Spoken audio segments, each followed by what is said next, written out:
In QL Crew Unit 1, we explored our routines. And last week, we found fun, doable ways to add movement to our routines. By committing to 10 minutes a day, we're almost halfway to our 150-minute weekly goal. Week by week, we'll work towards that goal. Ideally, you reach this first goal within 6 months, whether that is 150 minutes or something that you and your healthcare providers have determined is appropriate for you. You may remember from Unit 1, one of the original QL Crew members is a competitive CrossFit athlete. Their goal wasn't to add minutes, but to focus 30 minutes of each workout targeted to a muscle group that was challenging for them. Our original member, who started at 0 minutes per week, took longer to reach 150 minutes a week than others. They committed to 10 minutes a day, at least 4 days a week to start.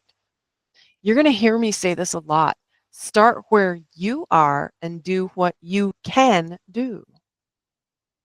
We identified what we already do when we paid attention to our routines in the first week. And then we started to look last week at what we can increase now. And now we're going to start looking on how we can keep building to hit that 150 minutes per week at a moderate talk test pace. We learned that it's the sum of all our movement, planned, like my morning workouts, or spontaneous, like turning on music and dancing while making dinner, that matter. Our 150-minute physical activity goal is the recommendation of both the CDC and the ADA and World Health Organization and National Institutes of Health. It also lines up with the Surgeon General and the American College of Sports Medicine. Some of us may exceed this goal, and that's fantastic as long as we follow safety guidelines and fuel ourselves with nutrient-rich foods, which we'll get into in Unit 4. In order to achieve our goal each week, some of us will need to plan our activity, whether that's in 10-minute bursts of fun scattered throughout the week or more concentrated workout sessions several times a week. Others of us can rely on amping up and being intentional about finding moments for spontaneous or unstructured activity, like air punching while we're washing dishes, or playing with our 2- and 4-legged loved ones, or parking at the farthest end of a parking lot and quick stepping around the lot for 10 minutes before we enter the building. Some of us will find a combination works best, like my approach: structured workouts most mornings, plus spontaneous activity to fill gaps or add fun. Success comes from the choices that we make. So let's think about why it's important to track our total activity.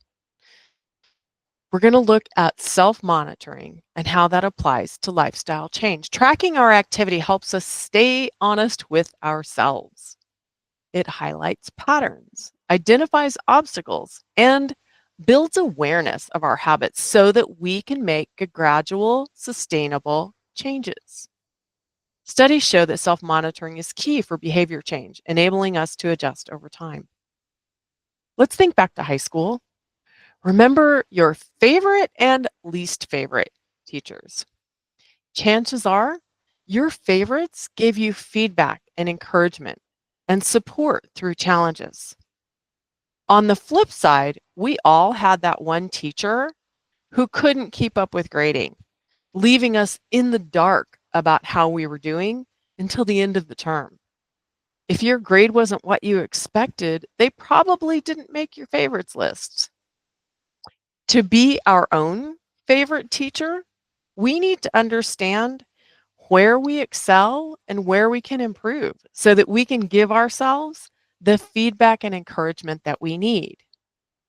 QL crew members have shared with me about past attempts at increasing activity levels and lamented about struggles to turn intention and motivation into sustainable lifestyle habits. Last week, I spoke about stopping and starting repeatedly until I sought the support of a therapist. The videos in this channel are self-paced so that you can progress unit to unit in a timeline that works for you. The pacing that the original crew and I followed was 1 year long because none of us had succeeded by drastically overhauling our lifestyle overnight.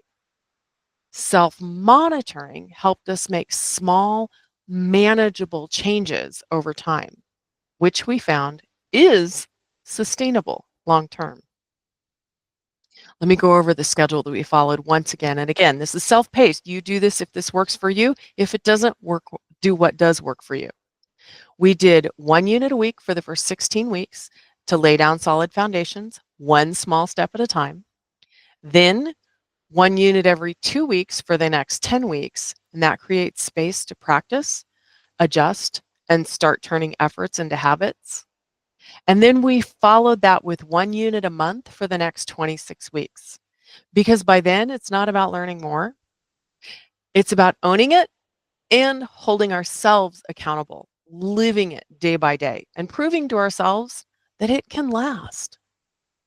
We can celebrate and reinforce our successes by tracking them. We can look back on them when we come up against challenges, review and revisit what works, and readjust when life gets in the way, because it will. By recording our activity, we can adapt, revise, and reinstate helpful habits when we falter. Self monitoring empowers us to take control of our well being, fostering awareness, gradual adjustments, and positive reinforcement.